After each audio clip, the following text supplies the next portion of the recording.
Application of distance formula. हमने last class distance formula पढ़ा था, आज उसका कुछ एप्लीकेशन देखेंगे हम लोग। Put the heading application of distance formula. Distance formula, distance हम निकालते थे दो पॉइंट के बीच में। डिस्टेंस फार्मूला हमें पता था। मान लो कि तीन पॉइंट दुनिया में आ जाए, एक पॉइंट ए जिसका कोऑर्डिनेट x1 y1, एक पॉइंट बी जिसका कोऑर्डिनेट x2 y2 और एक पॉइंट आ जाए सी जिसका कोऑर्डिनेट x3 y3, और इन तीन पॉइंट से मिलके स्ट्रक्चर्स बनाया जाए अलग।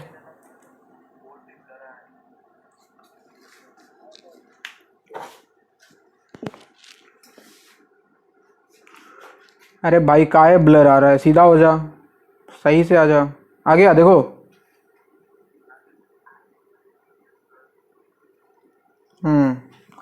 तो मान लो कि तीन पॉइंट दुनिया में दिया है। सबसे पहले मैं डिस्कस करने जा रहा हूं तीन पॉइंट का कहानी।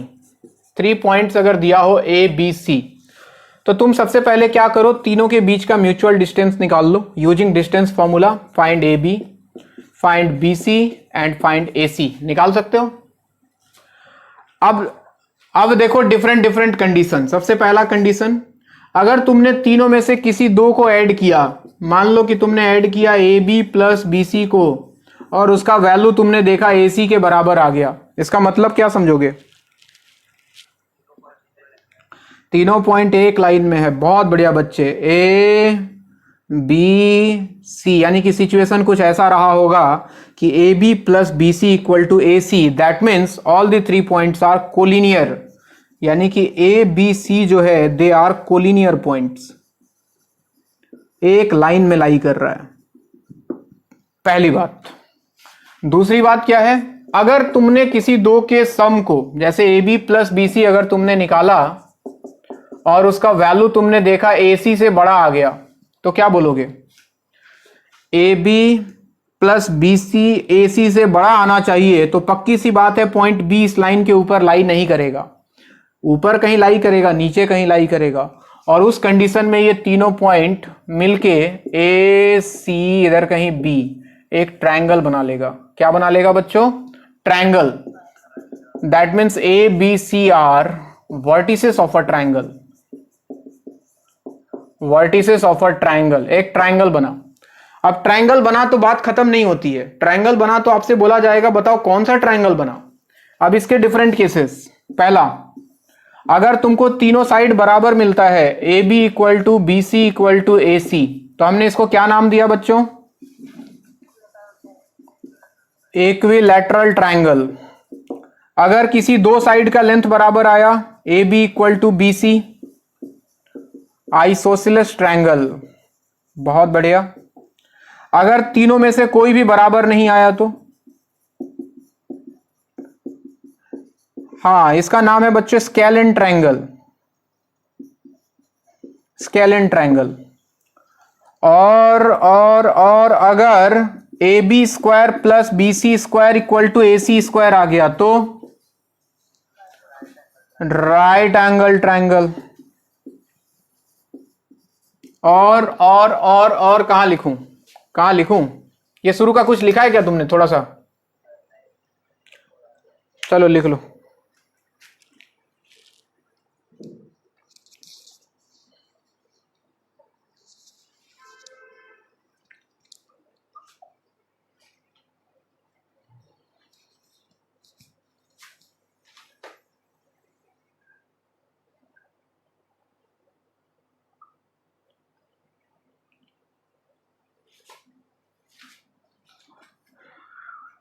ধুমুহার ক্ষতে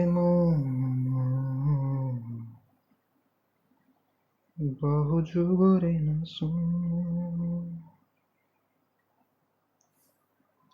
আন্ধারো খসামু বহু দিনরে আপু নিজানো গানমু খুব ভাবো তোমার বুকুত। मायाबीन, जुबिन का।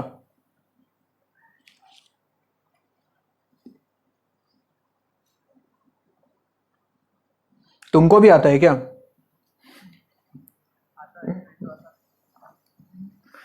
कॉन्ग्रेचुलेशंस।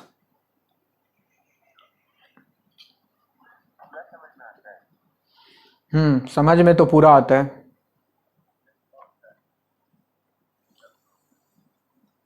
कौन सा मतलब?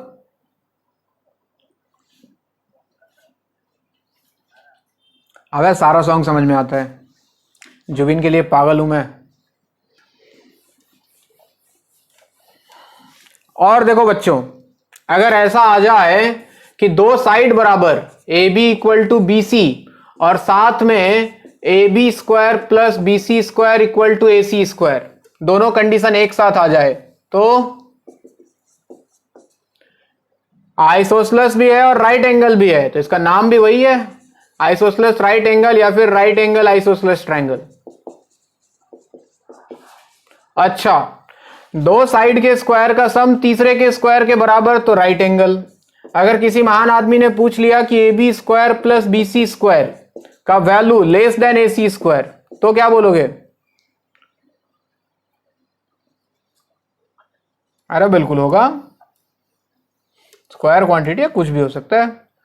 अगर दो साइड के स्क्वायर का सम तीसरे के स्क्वायर के बराबर तो राइट एंगल, अगर तीसरे के स्क्वायर से छोटा तो इसको बोलते हैं बच्चों ऑब्ट्यूस एंगल ट्रायंगल। कैसा triangle?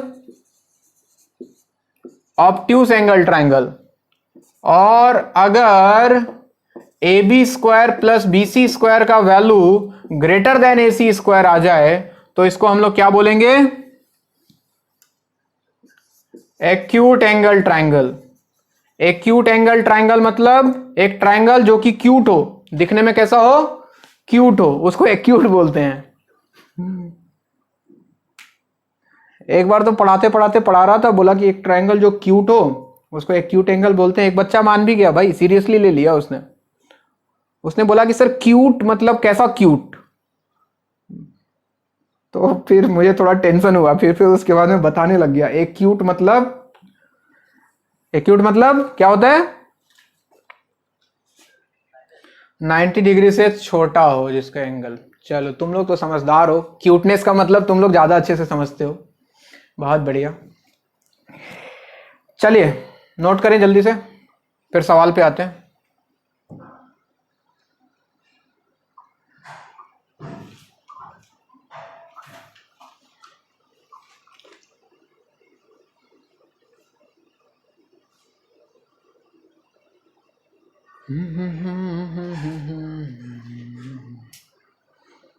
मिटाऊं?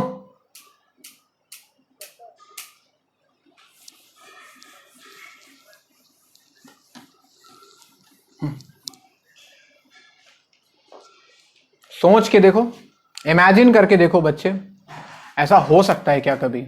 A B C, A B plus B C क्या ए सी से कभी छोटा आ सकता है? इमेजिन करो जरा। पॉसिबल नहीं है बच्चे वो केस। चलो एक सवाल लिखो भाई, लिखो triangle formed by the points, triangle formed by the points, triangle formed by the points 0 0 2 4 and -3 4 is, option है आपके सामने, obtuse angle, acute angle, right angle, equilateral. आपको बताना है इन 3 पॉइंट से जो ट्रायंगल बनेगा वो इन चारों में से कौन सा होगा। तो बहुत सिंपल है बच्चे, एक को ए, एक को बी, एक को सी मान लो अपनी मर्जी से। Let A is 0 0, B is 2 4 and C is -3 4। और कुछ मत करो, आंख बंद करके ए बी, बी सी और ए सी निकाल लो।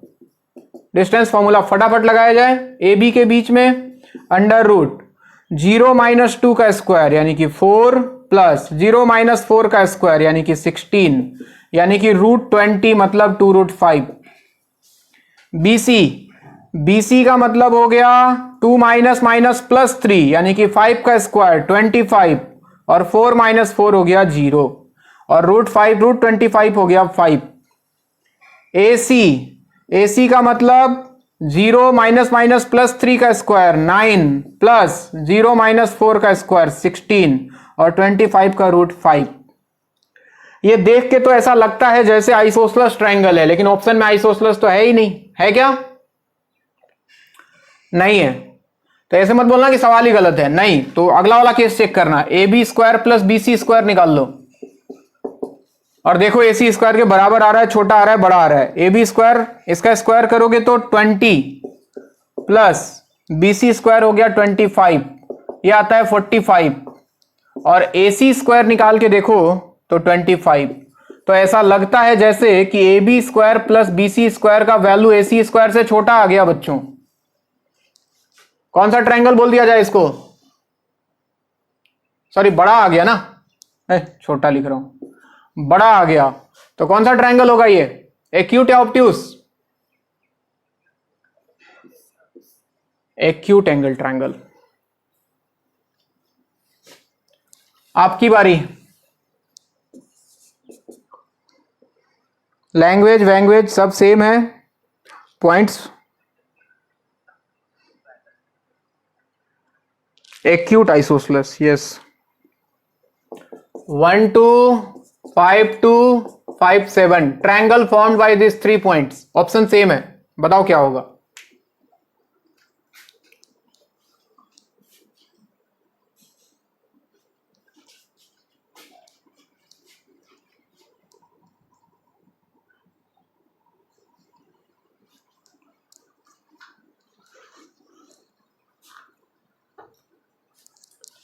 Triangle formed by the points 1 2 5 2 and 5 7 is option same 5 2 and 5 7 1 2 5 2 and 5 7 is same option।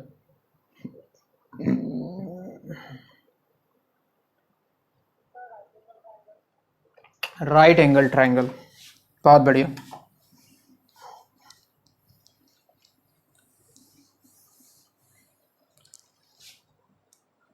क्या सबका आ गया?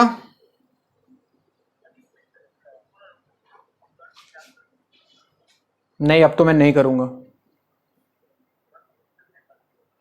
ठीक, तो कर।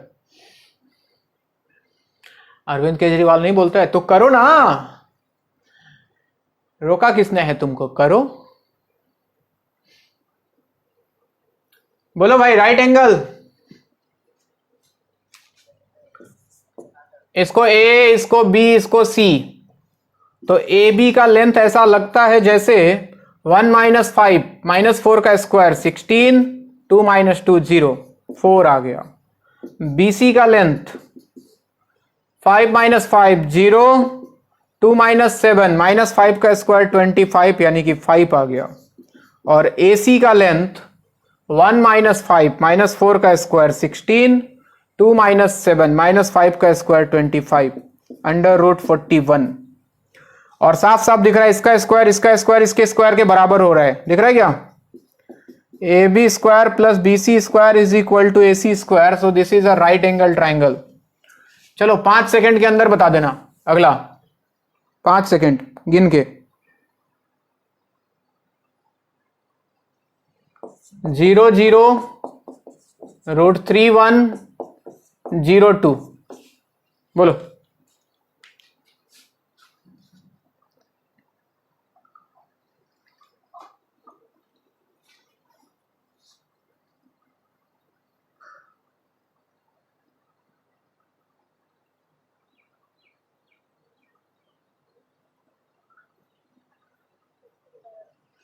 इक्विलेटरल, बहुत बढ़िया बच्चे, सही है। इसका आंसर आएगा इक्विलेटरल। क्या सबका आ गया? मैं करूंगा भी नहीं इसको, उम्मीद मत रखो। सो इसमें तीनों बराबर आएगा। चलिए अगला सवाल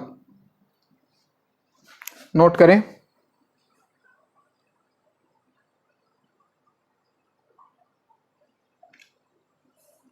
बोलो।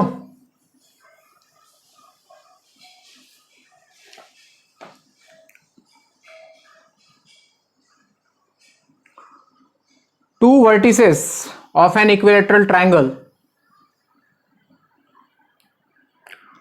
Two vertices of an equilateral triangle. Two vertices of an equilateral triangle are 0, 0, root 3, 1. 0, 0, root 3, 1. Then find the third vertex of this triangle. Two vertices of an equilateral triangle are 0, 0, root 3, 1. Then find its third vertex.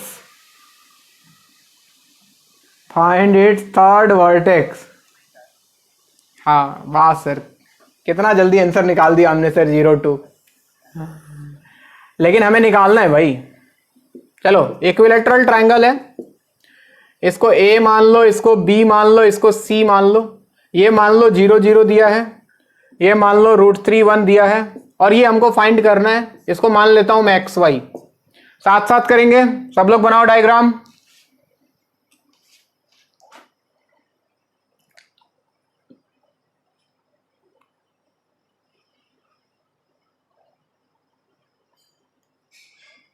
बना लिए? चलो हमें पता है कि तीनों side बराबर होना है, तो सबसे पहले मैं करता हूं A B equal to B C, और ज्यादा बेहतर है करो A B square equal to B C square. क्यों? क्योंकि रूट आएगा वो हट जाएगा, डिस्टेंस फॉर्मूला में जो रूट आएगा उसको हटा दिया मैंने। तो ए बी कितना आता बताओ? 0 माइनस रूट 3 का स्क्वायर, 0 माइनस 1 का square 1 equal to B C. A B equal to A C करो पहले, ए सी सिंपल वाला इक्वेशन पहले ले लेते हैं। ए सी तो 0 माइनस एक्स का स्क्वायर यानी कि एक्स स्क्वायर, और 0 माइनस वाई का स्क्वायर यानी कि वाई स्क्वायर, यानी कि X square plus Y square equal to 4। सबका आया? स्क्वायर कर दिया है, रूट का चक्कर खत्म। एक बार ले लेता हूं मैं A B square equal to B C square, B C square. तो ए बी स्क्वायर तो वापस से वही 3 + 1, और बी सी स्क्वायर देखना बच्चे, एक्स माइनस रूट 3 का स्क्वायर या फिर रूट 3 माइनस एक्स का स्क्वायर, एक ही बात है, प्लस वाई माइनस 1 का स्क्वायर। तो ये हो गया बच्चों 4। इसको थोड़ा सॉल्व करो, होल स्क्वायर तोड़ो, तो X square minus 2 root 3 X plus root 3 का स्क्वायर हो गया 3, plus Y square minus 2i plus 1 का स्क्वायर हो गया 1। क्या मैंने सही लिखा है?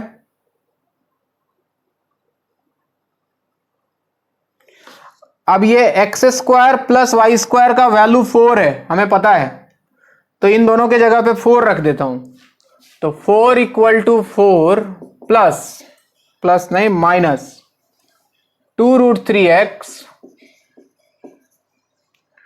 और माइनस 2i, और इधर एक देखो तो 3 + 1 एक 4 और चल रहा है दुनिया में। एक 4 ने एक 4 को मार दिया, इनको इधर ले आओ।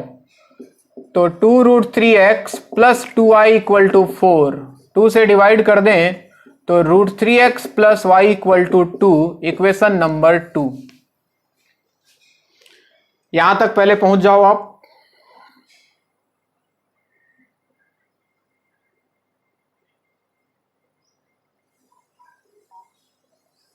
पहुंच गए? अब देखो एक्स और वाई निकालना है, तो यहां से वाई का वैल्यू उठा के यहां रख देते हैं इक्वेशन 1 में। तो फ्रॉम इक्वेशन 1 एंड 2, यहां पे एक्स स्क्वायर था प्लस वाई का वैल्यू यहां से 2 माइनस रूट 3 एक्स, तो 2 माइनस रूट 3 एक्स का होल स्क्वायर इक्वल टू 4। क्या किया? यहां से y का वैल्यू निकाला और यहां पे पुट कर दिया। ठीक है, अब तोड़ते हैं इसको।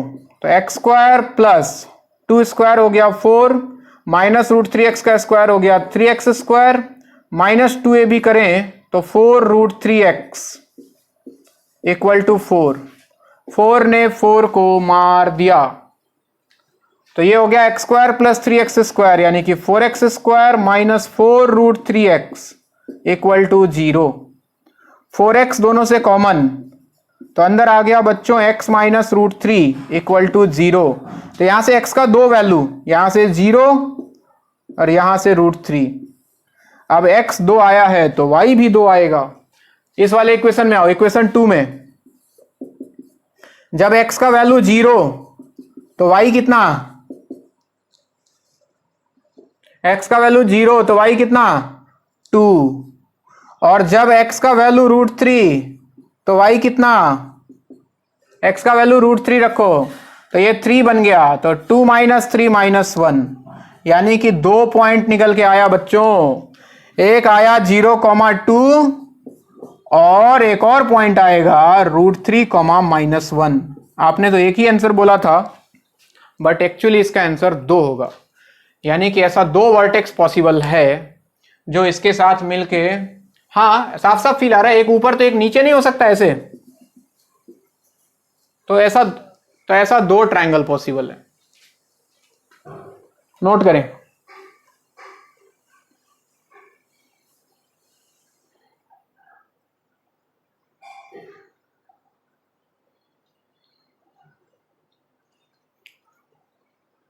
ऐसे तो तेरी नामें भी मैंने ढूंढ ली अपनी खुशी, तू जो घर कहे तो बात होगी और ही। हो गया? नहीं सर,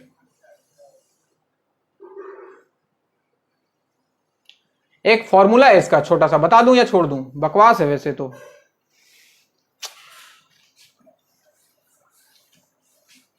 तीसरा वर्टेक्स निकालने का एक डायरेक्ट फॉर्मूला है गंदा सा।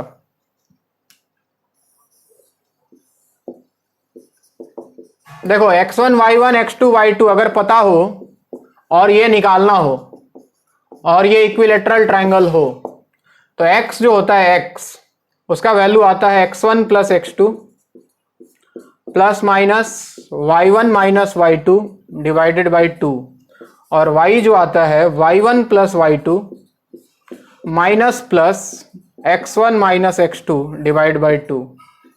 मन करे तो याद रख लो, नहीं मन करे तो इग्नोर कर दो। This is valid for equilateral triangle only.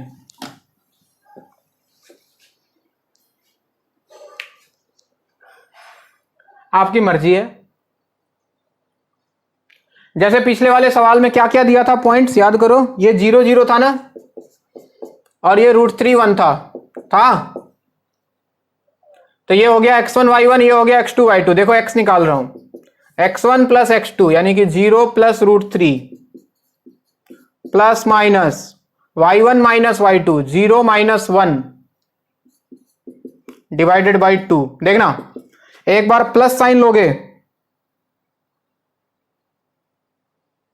अरे कुछ गलती किया क्या? स्क्वायर नहीं, नहीं नहीं, एक रूट 3 आता है बीच में। एक मिनट, हाँ यहाँ रूट 3 आएगा, plus minus root 3 into y1 minus y2 minus plus root 3 into x1 minus x2। अब सही है। तो यहां पे आ जाएगा बच्चों रूट 3 इंटू 0 माइनस 1। अब देखना जब प्लस साइन लूंगा तो ये रूट 3 है, और फिर गड़बड़ किया क्या, इतना गलती कैसे कर सकता हूं मैं? x1 plus x2 plus minus root three into y1 minus, अबे रुक जा, अरे ठीक तो लिखा है यार, हाँ ठीक है।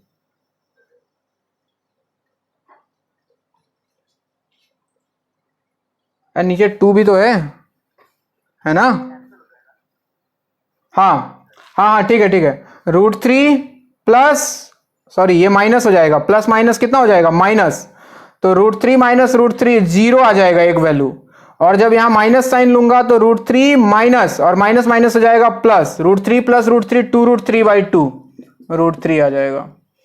और y निकालो, y1 प्लस y2 यानी कि 0 plus 1 minus plus √3 into x1 minus x2, 0 minus √3 divided by 2। देखो सबसे पहले माइनस साइन लेने का, तो यहां √3 और माइनस √3 मिलके -3 बन गया है, तो माइनस माइनस प्लस हो जाता, तो 3 प्लस 1 4/2 2 आ जाता, और जब यहां प्लस लेते तो प्लस माइनस माइनस हो जाता -3, तो 1 - 3 -2/2 -1 आ जाता। तो देखो 0 का पार्टनर 2 और √3 का पार्टनर -1, यही आया था क्या? हाँ यही आया था। बकवास है वैसे, तो कोई जरूरत नहीं है इससे, इतना रट्टा मारोगे उससे अच्छा वो मेथड ही लगा लो, निकल जाएगा, और याद रख लो तो बहुत बढ़िया। तो ये कहानी था बच्चों 3 पॉइंट का। जब 3 पॉइंट मार्केट में दिया हो तो उसमें कौन कौन सा ट्रायंगल का पॉसिबिलिटीज है हम निकाल सकते हैं, अपने पास हथियार है डिस्टेंस फॉर्मूला। अब प्रॉब्लम आता है जब 4 पॉइंट दुनिया में आ जाए, जब 4 पॉइंट दुनिया में आ जाए तो क्या किया जाए।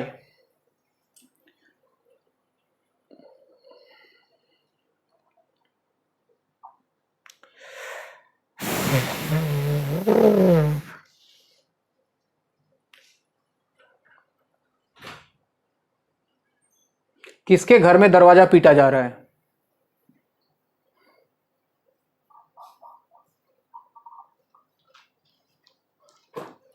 चलिए जी 4 पॉइंट की कहानी पढ़ते हैं, स्टोरी ऑफ 4 पॉइंट्स।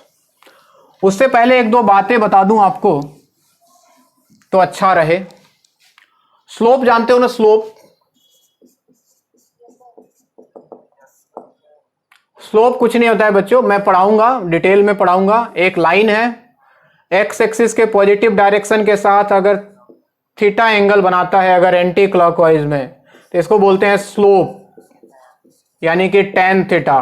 क्या बोलते हैं? tan theta. पहली बात। दूसरी बात, अगर कोई लाइन दिया है बच्चे जिसके ऊपर 2 पॉइंट है x1 y1 और x2 y2, और तुमसे कोई बोले कि इसका स्लोप बताओ, तो क्या होगा? y2 minus y1 divided by x2 minus x1, यानी कि difference of y coordinate divided by difference of x coordinate. दूसरी बात। तीसरी बात क्या, ये सब पढ़ाऊंगा मैं अगले चैप्टर में स्ट्रेट लाइन में, लेकिन इसका यूज करूंगा अभी मैं, इसलिए पहले बता देता हूं। अगली बात, कोई अगर एक लाइन दिया है, लाइन के ऊपर एक पॉइंट है P जिसका कोऑर्डिनेट है x1, y1, और लाइन का स्लोप दे दिया जाए m, और आपसे बोले इस इक्वेशन निकालो इस लाइन का, पढ़ा है? y minus y equal to mx plus c, नहीं, y minus y1 equal to slope into x minus x1। कहां से आया, क्यों आया, कैसे आया, सबकी बात करेंगे हम, लेकिन फिलहाल के लिए ध्यान रखना है किसी लाइन पे अगर एक पॉइंट दिया हो x1 y1 या कोई भी पॉइंट और उसका स्लोप पता लग जाए m, तो हम उस लाइन का इक्वेशन लिख सकते हैं y माइनस गिवन पॉइंट का y coordinate equal to slope into x minus given point का x कोऑर्डिनेट।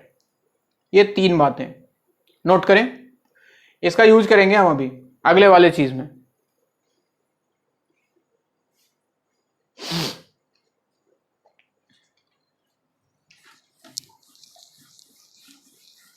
जैसे फॉर एग्जाम्पल, क्या बोलना चाह रहे हो सर, थोड़ा और डिटेल में बता दो।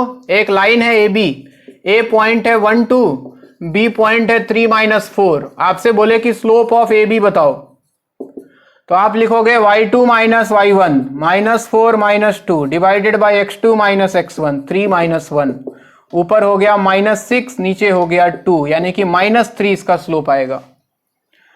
अगर एक लाइन दे दे जिसके ऊपर एक पॉइंट दे दे P 3, -5 और बोल दे कि इस लाइन का स्लोप जो है वो 2 है, तो इस लाइन का इक्वेशन लिखेंगे हम, इक्वेशन ऑफ लाइन। देखिएगा y माइनस गिवन पॉइंट का y coordinate -5 equal to slope 2 into X minus given point का x कोऑर्डिनेट 3। तो ये y माइनस माइनस प्लस हो गया, y plus 5 equal to 2x minus 6। इसको उधर भेज दें तो 2x माइनस वाई और -6 माइनस 5 -11 इक्वल टू 0। ये लाइन का इक्वेशन ठीक है क्या? ये वापस से आएगा, स्ट्रेट लाइन में फिर से आएगा, ये तो इसका यूज है इसलिए बताना पड़ रहा है।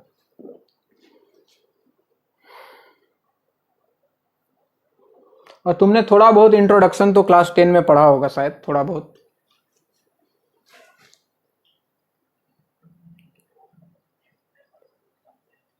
अच्छा, बस यही पढ़ा था?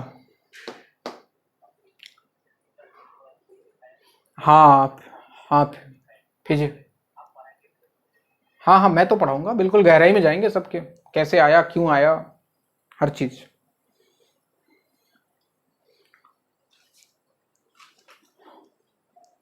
चलिए हेडिंग लगाइए 4 पॉइंट्स।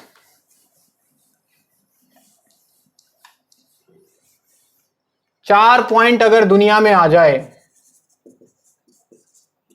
मान लो एक पॉइंट ए x1 y1, एक point B x2 y2, point C x3 y3 and point D x4 y4। अब इन 4 पॉइंट से बनने वाले स्ट्रक्चर के बारे में हमको डिस्कस करना है।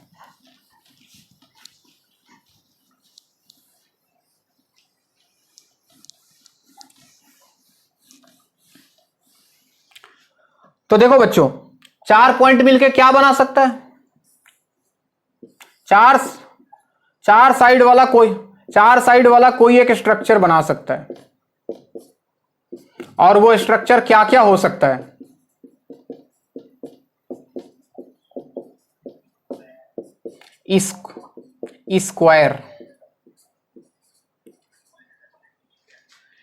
स्क्वायर हो सकता है, रेक्टेंगल हो सकता है, और पैरेललोग्राम हो सकता, रोम्बस हो सकता है, और भी बहुत कुछ हो सकता है, ट्रेपीजियम हो सकता है, काइट हो सकता है, बहुत सारी चीजें।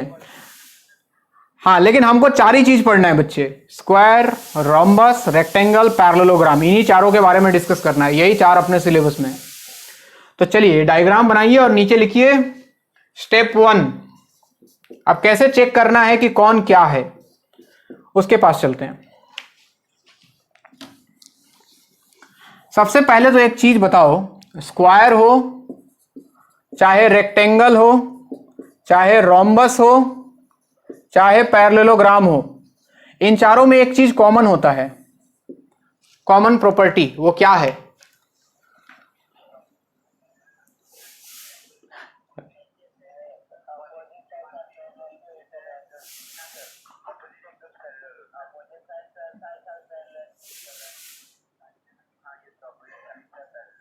नहीं, 4 साइड है, बहुत बढ़िया बच्चे, वाह। हाँ बोलो। गलत, गलत, गलत। डायगोनल बाइसेक्ट करता है। चुप, एक बच्चा कोई बोला डायगोनल बाइसेक्ट करता है, कौन बोला? हाँ, तुम भीड़ में तुम्हारा आवाज दब गया बच्चे, क्या नाम है तुम्हारा? अच्छा, ये विनोद है क्या?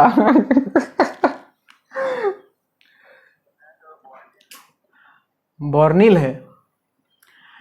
चलो भाई देखो, चारों का जो कॉमन प्रॉपर्टी होता है वो ये कि इनके डायगोनल्स जो होते हैं ना, AC और BD, ये एक दूसरे को बाइसेक्ट करते हैं। बाइसेक्ट करने का मतलब जहां AC का मिड पॉइंट होता है वहीं BD का मिड पॉइंट होता है, यानी कि दोनों डायगोनल्स का मिड पॉइंट कॉन्साइड करता है हमेशा इन चारों में।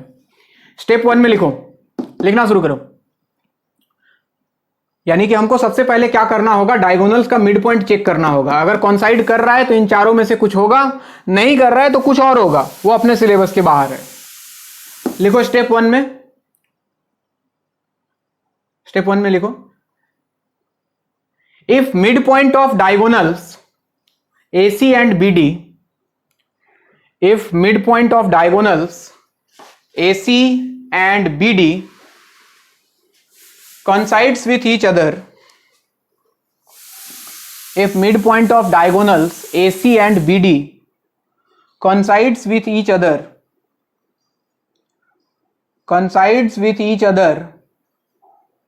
then the structure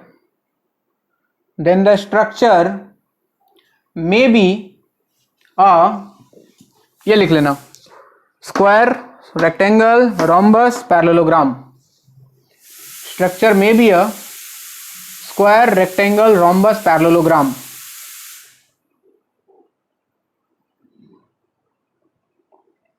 line change करके लिखो, if midpoint do not coincides,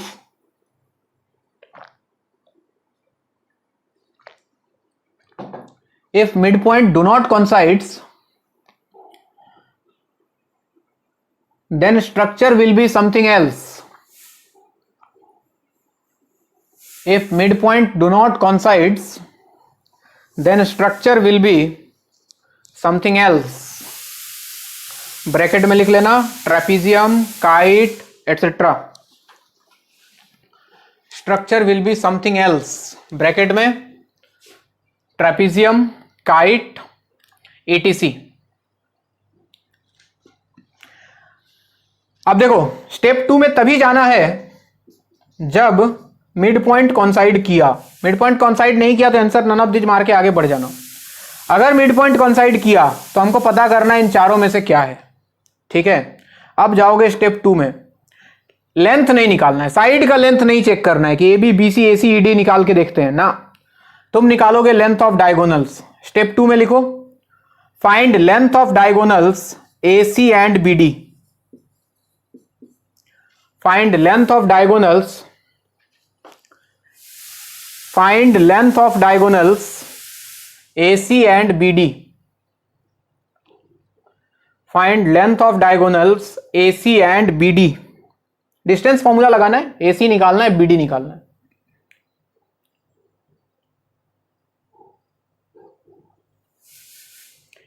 जब तुमने डायगोनल का लेंथ निकाला तो दो केस पॉसिबल है बच्चों.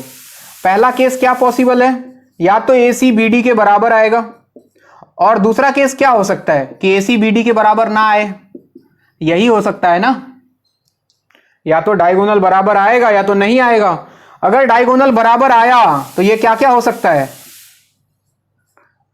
या तो ये स्क्वायर होगा या तो ये रेक्टेंगल होगा, दोनों में से कुछ होगा.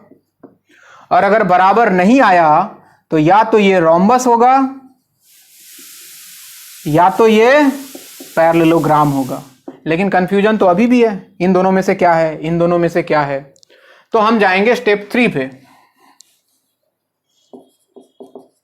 स्टेप 3 इसको लिख लो पहले, फिर स्टेप 3 लिखो.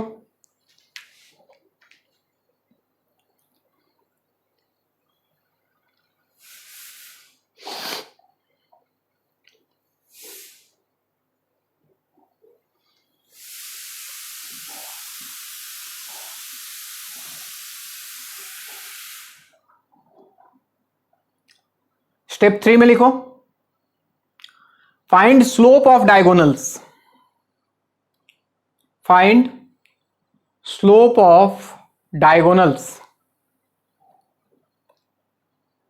Slope find slope of diagonals. यानी कि तुमको AC का स्लोप निकालना है. M A C equal to कितना आएगा, y3 minus y1 divided by x3 minus x1. और एम बी डी का स्लोप, यहां भी 2 पॉइंट पता है, तो y4 minus y2 by x4 minus x2, ये निकालना है. अच्छा, एक बात पता है क्या, अगर दो लाइन पैरेलल हो तो उनका स्लोप बराबर होता है. सुना है क्या? नहीं सुना तो नोट डाल के लिखना. If m1 equal to m2, दो लाइन का स्लोप बराबर आ जाए, इसका मतलब होता है lines are parallel. Lines are parallel. और अगर M1 इंटू M2 का वैल्यू -1 आ जाए तो लाइंस आर परपेंडिकुलर। जिनको नहीं पता बिल्कुल ना घबराएं, इसका भी प्रूफ आएगा, डिटेल में ऑपरेशन होगा इसका। अगर दो लाइन का स्लोप बराबर हो तो दोनों लाइन पैरेलल होते हैं, और अगर उनके स्लोप का प्रोडक्ट -1 आ जाए तो वो लाइन परपेंडिकुलर होते हैं। Lines are perpendicular. वापस इधर आओ बच्चे, स्लोप निकाल लिया। अब आते हैं पहले पॉइंट पे। पहले पॉइंट पे जब हमको AC इक्वल टू BD मिला था और हमको पता करना था कि स्क्वायर है कि रेक्टेंगल है, तुम क्या करो, MAC इंटू MBD निकालो। तुम वैल्यू निकालोगे किसका, MAC इंटू MBD, दोनों के स्लोप को मल्टीप्लाई करो, और अगर वैल्यू -1 आ गया तो इसका मतलब क्या समझोगे कि AC परपेंडिकुलर है BD के। दोनों का स्लोप का प्रोडक्ट -1 आ गया तो मतलब क्या समझेंगे कि AC परपेंडिकुलर है BD के। अब AC BD के बराबर था और AC परपेंडिकुलर भी हो जाए BD के, डायगोनल बराबर भी हो जाए और परपेंडिकुलर भी हो जाए, ये क्या है, ये स्क्वायर है बच्चों। अब मान लो तुमने इसी केस में तुमने MAC इंटू MBD निकाला, -1 के बराबर नहीं आया, तो इसका मतलब हम समझेंगे कि AC जो है वो BD के परपेंडिकुलर नहीं है, not perpendicular to BD। Diagonal बराबर तो है लेकिन परपेंडिकुलर नहीं है। ये क्या है, ये रेक्टेंगल है बच्चों। क्या है ये, रेक्टेंगल है। अब देखो इसका दूसरा केस इसका, मान लो तुमको मिला था AC not equal to BD और तुमने इसमें निकाला MAC इंटू MBD और तुमको वैल्यू मिल गया -1। इसका मतलब AC परपेंडिकुलर है BD के, डायगोनल बराबर तो नहीं है लेकिन डायगोनल परपेंडिकुलर है। क्या समझोगे, रोम्बस, इसको बोलते हैं रोम्बस। और अगर MAC इंटू MBD -1 नहीं आए, मतलब AC परपेंडिकुलर नहीं है BD के, डायगोनल बराबर भी नहीं है, डायगोनल परपेंडिकुलर भी नहीं है, जिसमें कुछ नहीं होता है वही पैरेललोग्राम होता है। समझ जाना, ये पैरेललोग्राम है। लिखो,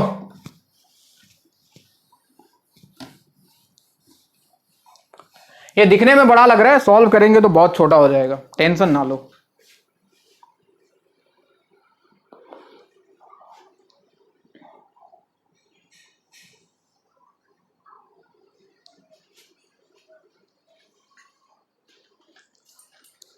ला ला ला ला ला ला ला ला ला ला ला ला।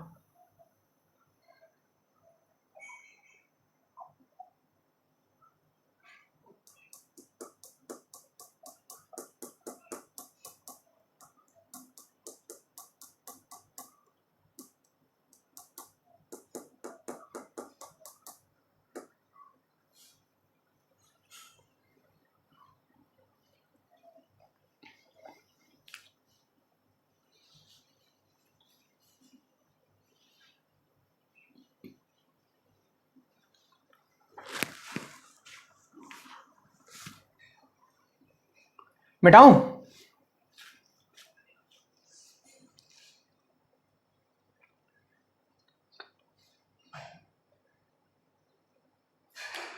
यानी कि तुमको सबसे पहले मिड पॉइंट चेक करना है, कौन साइड किया, नहीं किया तो डायगोनल का लेंथ निकालना है और डायगोनल का स्लोप निकालना है। बस 3 स्टेप करना है, सारा कहानी क्लियर।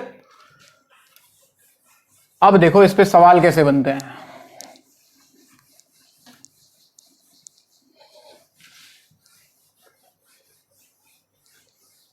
चलो सबसे पहले तो कुछ नॉन ट्रेडिशनल सवाल देखो,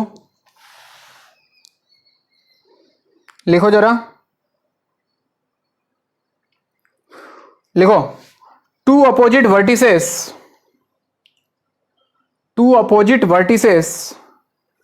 of a diagonal of a parallelogram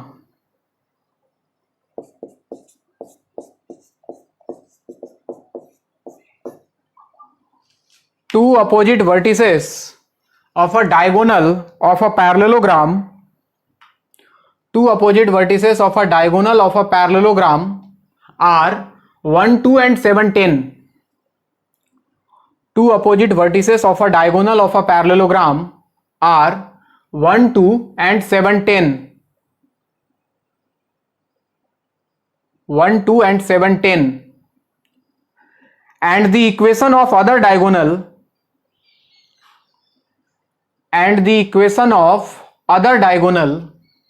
is 2x plus y plus c equal to 0.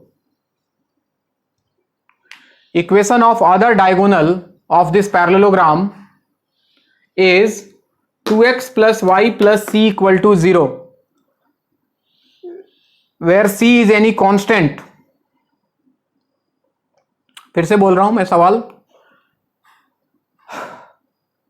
Two opposite vertices of a diagonal of a parallelogram are 1 2 and 7 10, and the equation of other diagonal is 2x plus y plus c equal to 0, where c is any constant.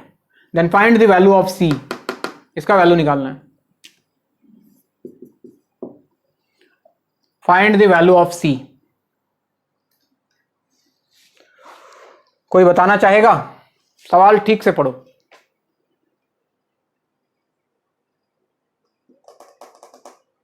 Constant.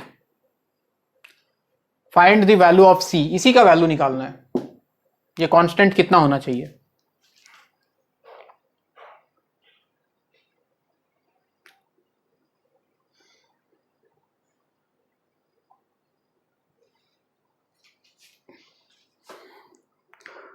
कोई बताना चाहेगा क्या?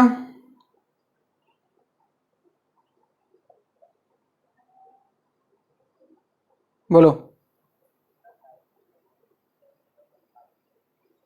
बिल्कुल, diagonals तो होता ही है. Parallelogram बोलते ही clear कर लो बच्चे. पैरेललोग्राम, रोम्बस, रेक्टेंगल, स्क्वायर, इन चारों में डायगोनल एक दूसरे को बाइसेक्ट करेगा. डायगोनल का मिड पॉइंट कॉन्साइड करेगा. निकालो.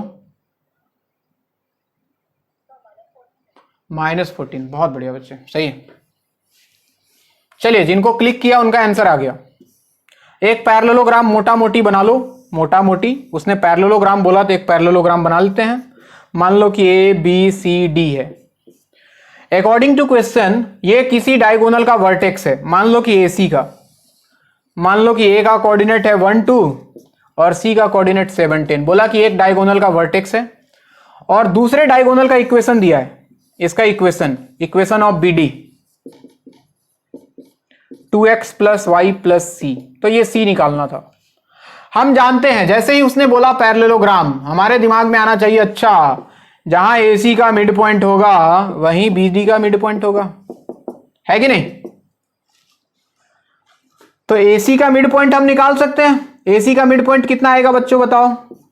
x1 प्लस x2 बाई 2 यानी कि 8 by 2 4, y1 plus y2 10 plus 2 12 by 2 6 4 6. ये जो है ये मिड पॉइंट है बीडी का भी, यानी कि बीडी पे लाई कर रही है. और कोई भी पॉइंट किसी लाइन पे लाई करे तो वो पॉइंट उस लाइन के इक्वेशन को सेटिस्फाई करता है. बताया था ये बात. तो बस बीडी का इक्वेशन देखो दिया हुआ है और उस पे एक पॉइंट मिल गया हमको 4 6. तो 4 6 जो है इसको सेटिस्फाई करेगा. सेटिस्फाई करने का मतलब x के जगह 4 प्लस y के जगह 6 plus c must be equal to 0. और यहां से c का वैल्यू मिल गया 8 प्लस 6 14, RHS जाके -14. This is answer.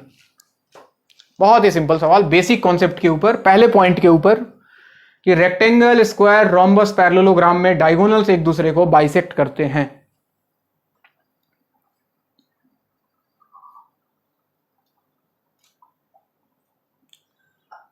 कोई तकलीफ?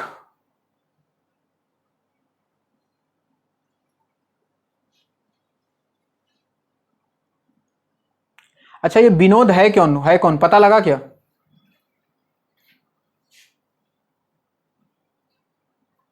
हेलो, डिस्कनेक्ट हो गया क्या? अरे सुनाई दे रहा है? ये विनोद कौन है पता लगा? मुझे तो समझ में नहीं आ रहा है भाई. अच्छा तू ही है? कौन है? नहीं मुझे तो पता नहीं लगा, कौन है ये?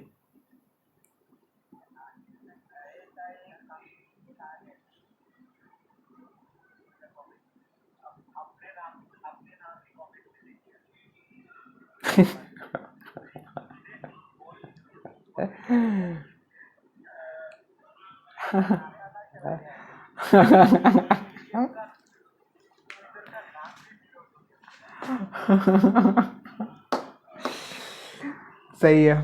चलो एक और सवाल लिखो। लिखो, 3 consecutive vertices of a parallelogram. सवाल लिखो, 3 consecutive vertices of a parallelogram are 1 2 5 2 and 7 8.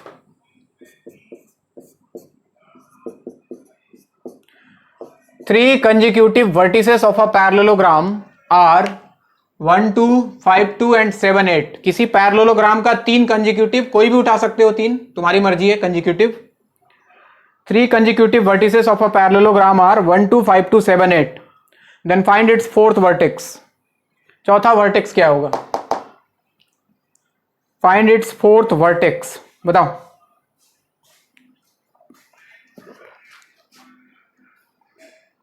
जल्दी बताओ जल्दी। कितना? गलत।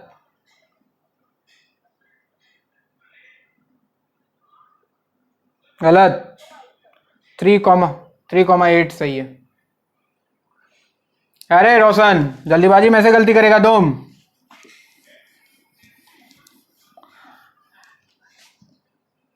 बहुत बढ़िया, गोल्ड मेडल मिलेगा इस बार 15 अगस्त में, मैं बोलूंगा प्राइम मिनिस्टर को।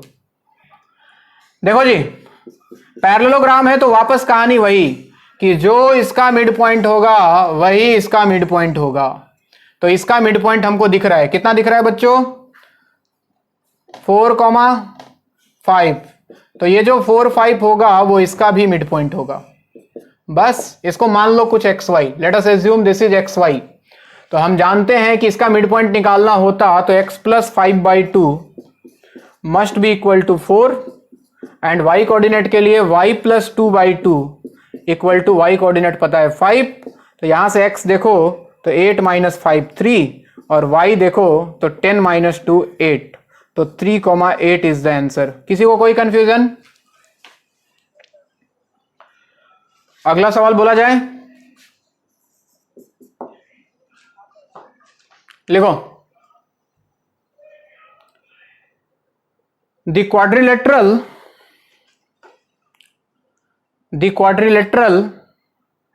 formed by the points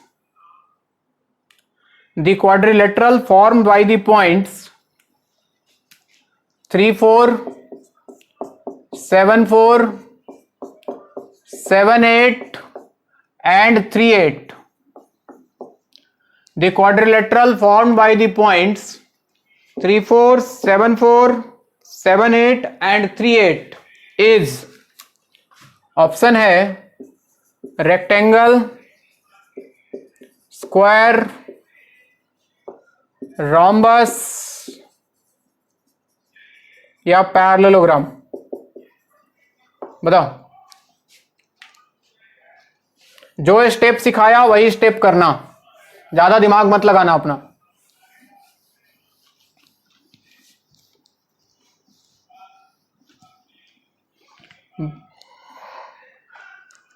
और कोशिश करें एक बार में सही आंसर बताने का।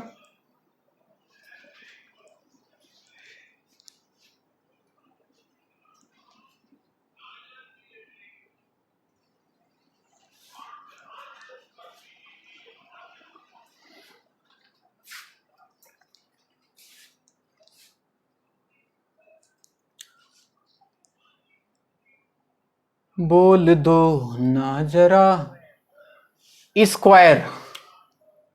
चलिए एक तो मोटा मोटी पहले मैं नाम दे देता हूं इसको, ABCD। मान लो A है 3 4, B है 7 4, सी है 7 8, ये है 3 8। सबसे पहले तो देखो क्या मिड पॉइंट कोइंसाइड कर रहा है बच्चों, ये आएगा 5,6 और इधर से देखें तो 5,6। हाँ सही है, मिड पॉइंट कोइंसाइड कर रहा है। पहला स्टेप सक्सेसफुल। आगे बढ़ो स्टेप 2 के पास। स्टेप 2 में बोला लेंथ ऑफ डायगोनल्स निकालने का। AC डिस्टेंस फॉर्मूला लगाओ, अंडर रूट 3 - 7 4 का स्क्वायर 16, 4 - 8 4 का स्क्वायर 16, अंडर रूट 32 यानी कि 4√2। BD अंडर रूट 7 - 3 4 स्क्वायर 16, 4 - 8 -4 का स्क्वायर 16, ये भी 4√2। डायगोनल तो बराबर आ गए भाई, या तो स्क्वायर होगा या तो रेक्टेंगल, इन दोनों में से कुछ होगा। आइए आगे बढ़ें स्लोप के पास। स्लोप ऑफ AC का स्लोप 8 - 4 डिवाइडेड बाई 7 - 3, तो ऐसा लगता है 4/4 1 आ गया। Slope of BD 8 - 4 divided by 3 - 7, 4/-4 -1 आ गया क्या बच्चों? और ऐसा लगता है कि अगर इनको मल्टीप्लाई करूं तो -1 मिल जाएगा, और -1 मिलने का मतलब AC परपेंडिकुलर है BD के, और यहां से मिला था AC बराबर है BD के। किसका कंडीशन है ये? स्क्वायर का। किसी को कोई कंफ्यूजन? हाँ गलत हो गया, हो गया। हमें कौन सा फिगर पूछा था उसने कि फिगर बना के दिखाओ, मैंने तो रैंडमली लिया था ऐसे ही।